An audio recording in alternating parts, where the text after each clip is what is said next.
Bien, chers camarades, bonjour. Quelques mots concernant l'accord interprofessionnel, ce qu'on appelle l'AIP. Le 20 avril, nous avons enfin pu enclencher les négociations au sein du groupe des 10 avec le banc patronal. C'est grâce à vous, c'est grâce à la mobilisation et à l'action de grève du 29 mars que nous avons pu obtenir cette décision relative à l'enveloppe bien-être, nous permettant de pouvoir enclencher les négociations sans avoir un patronat qui gardait cela dans sa manche pour nous faire pression.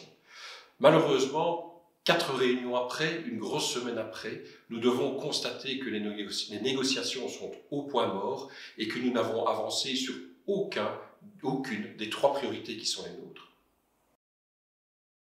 Premièrement, l'augmentation du salaire minimum interprofessionnel.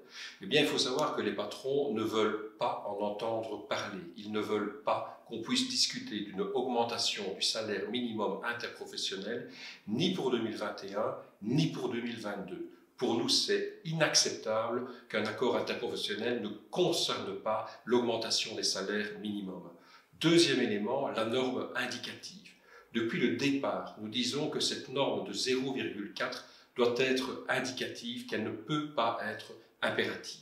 Les patrons, ils nous ont dit « Ok, on pourra négocier dans quelques entreprises, celles qui ont un chiffre d'affaires qui a augmenté de 30%, et alors on pourra peut-être négocier une prime unique en 2021 de 300 €, sans cotisation sociale sur cette prime, bien entendu.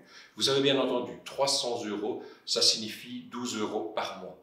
Mais au-delà des montants, c'est le principe qui est inacceptable. Un accord interprofessionnel ne peut pas se résumer à une négociation qui porterait sur quelques dizaines d'entreprises qui ont bien performé.